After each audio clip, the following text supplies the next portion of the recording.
ہمارے ملک میں جو ہزارہ کمیونٹی کے لوگ ہیں، شاید سب سے زیادہ 9/11 کے بعد ان کے اوپر جس طرح کی دہشت گردی کی گئی اور جس طرح کی ظلم کیا گیا، قتل کیا گیا ان لوگوں کو، کسی اور کمیونٹی کے اوپر اس طرح کا پاکستان میں ظلم نہیں ہوا۔ اور میں کئی دفعہ گیا بھی، جب وہاں بڑے بڑے سانیہ ہوئے میں ان کے ساتھ گیا بھی، میں نے ان کا خوف بھی دیکھا ہوا ہے۔ تو جب یہ ابھی انسیڈنٹ ہوا مچھ کے اندر، یہ جو ہمارے کوئلے کی کانوں کے اوپر مزدور کام کر رہے تھے اور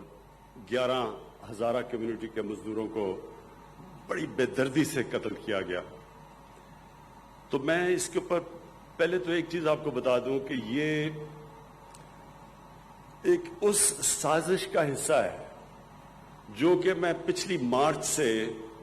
پہلے میں نے اپنی کیبنٹ کو بتایا تھا، میں نے پھر پبلک سٹیٹمنٹس دیے اس کے اوپر کہ ہندوستان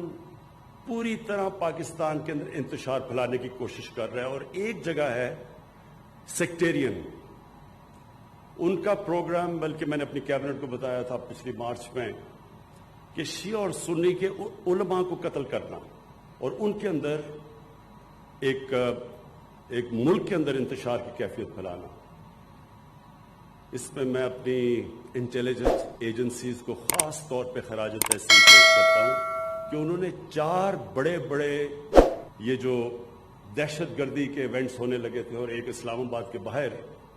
وہ ہماری انٹیلیجنس ایجنسیز کی وجہ سے بچ گئے۔ اس کے باوجود ایک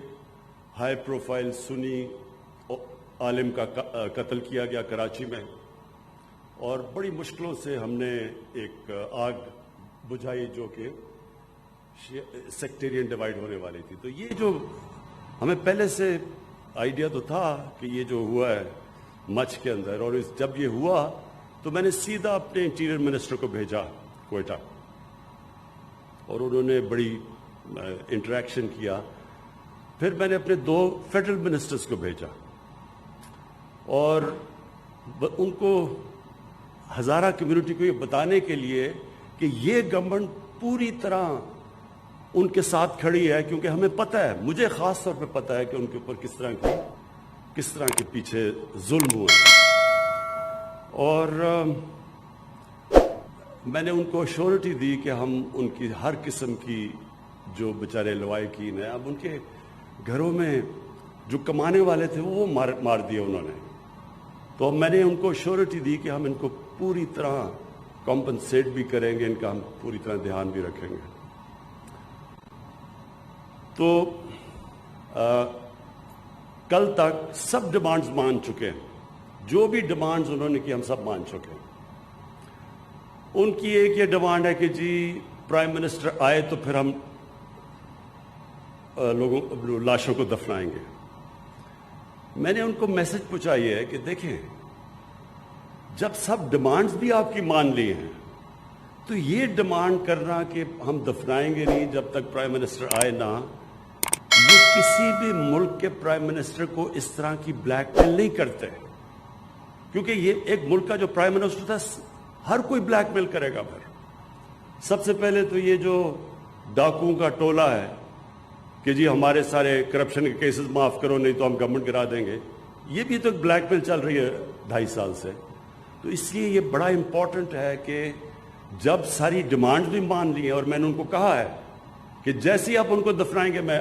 کوئٹہ آؤں گا اور لوائقین کے ساتھ ملوں گا، اور میں پھر آج یہ اب اس پلیٹ فارم سے کہہ رہا ہوں کہ اگر آج اب ان کو دفناتے ہیں میں آج کوئٹہ جاتا ہوں اور لوائقین کو ملتا ہوں۔ تو یہ کلیئر ہو جانا چاہیے کہ ساری آپ کی ڈیمانڈ بھی مان لی ہیں، لیکن یہ نہیں کر سکتے کہ آپ ایک کنڈیشن لگا دیں جس کی کوئی سمجھ نہیں ہے کہ جناب جب آپ پرائم منسٹر آئے گا تو ہم دفنائیں گے۔ تو پہلے آپ ان کو دفنائیں، اور آج آپ دفناتے ہیں تو میں آج آپ کو گارنٹی کرتا ہوں کہ آج ہی میں کوئٹہ پہنچتا ہوں۔ اب عامر ہاشمی، یہ آپ کے اوپر بہت بڑی ذمہ داری ہے، اور ہماری جو آئی ٹی منسٹری ہے، امین آپ کو بھی میرے خیال میں یہ ہمیں جس طرح کہا گیا بہت پہلے یہ سٹیپ لینا چاہیے تھا کیونکہ ساری دنیا یہ جو انقلاب آ رہا ہے یہ آئی ٹی کے اندر انقلاب آ رہا ہے اور بڑی تیزی سے یہ بڑھ رہا آگے. اور یہ جو ابھی بھی ہم نے دیکھا کہ کووڈ کے دوران جن کمپنیز نے گین کیا وہ ساری آئی ٹی کمپنیز تھی. سو اس لیے ہم پیچھے رہ گئے ہیں اور ہمیں یہ بہت پہلے اس طرح کے انسینٹیوز دینے چاہیے تھے اپنے آئی ٹی سیکٹر کو, جو کہ ان اسپیشل ٹیکنالوجی زونز میں دیے جا رہے ہیں. کوشش یہ ہے کہ ہم جو بھی پہلے رکاوٹیں تھیں ہمارے آئی ٹی سیکٹر کے سامنے, این ڈی یو کے اندر ایک پورا سیمینار کیا گیا, وہ ساری رکاوٹیں بتائیں, جو اسٹیک ہولڈرز تھے انہوں نے آ کے بتایا کہ ہمیں کس کس کے پرابلمز آ رہے ہیں, ایف بی آر سے کیا پرابلم ہے, اسٹیٹ بینک آف پاکستان سے کیا پرابلم ہے, ہم کس طرح کی فیسلٹیز انسینٹیوز چاہتے ہیں. تو یہ جو ٹیکنالوجی زون کا مقصد یہ ہے کہ ہم اپنے آئی ٹی سیکٹر کو ہر قسم کی کے انسینٹیوز دیں تاکہ ہمارا آئی ٹی سیکٹر جس کو بہت پہلے آگے جانا چاہیے تھا, تاکہ وہ خود بھی آگے جائے, اپنے نوجوانوں کو, جو ہمارا ایک جس طرح کا young population second youngest population ہے دنیا میں, اس کے لیے روزگار بھی ملے, اور پھر ملک کے لیے جو سب سے امپورٹنٹ چیز ہمارے لیے کہ ہم ایکسپورٹ کریں, ہماری آئی ٹی کی ایکسپورٹس اتنی ہوں کہ ہمارے ملک کا فورن ایکسچینج ریزروز بڑھے, جو کہ اس وقت جب بھی پاکستان کے پرابلمز پچھلے 30 سال سے آتے ہیں کہ ہمارے پاس کرنٹ اکاؤنٹ ہمارا ڈیفیسٹ ہو جاتا ہے, ریزروز کم ہو جاتے ہیں, روپے پہ پریشر پڑ جاتا ہے, آئی ایم ایف کے پاس جانا پڑتا ہے. تو اس میں یہ آئی ٹی سیکٹر بہت بڑا رول پلے کر سکتا ہے. ہم اپنی آئی ٹی کی ایکسپورٹس اتنی کر سکتے ہیں کہ ہم بوسٹ کر سکتے ہیں اس ملک کی فورن ایکسچینج کو, اپنی کرنسی کو سیکیور کر سکتے ہیں. اور ویسے بھی جو سب سے امپورٹنٹ چیز کہ ایک ینگ پاپولیشن کے اندر جو سب سے بڑا مسئلہ ہوتا ہے روزگار دینے کا, تو یہ سیکٹر وہ روزگار پرووائڈ کر سکتا ہے اپنے یوتھ کو. تو یہ جو آج سٹیپ ہے, میں اپنے آئی ٹی سیکٹر پاکستان کے اندر بھی امید رکھتا ہوں کہ ان کے لیے یہ ایک ایسا موقع ملے گا کہ وہ بوسٹ کر سکیں آئی ٹی سیکٹر کو اور ملک کی ایکسپورٹس کو. اور دوسرے باہر سے بھی ہمارے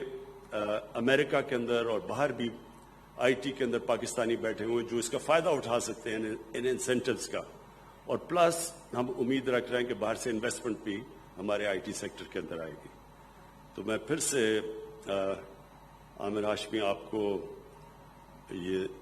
ریئلائز کرواتا ہوں کہ بہت بڑی ذمہ داری ہے آپ کے اوپر, لیکن میں آپ کو اشور کرتا ہوں کہ ہماری گورنمنٹ پوری طرح آپ کے پیچھے کھڑی ہوگی. ان اسپیشل ٹیکنالوجی زونز کو کوئی بھی مسئلے مسائل آئے تو ہماری گورنمنٹ ان مسئلے مسائل کو دور کرے گی. شکریہ.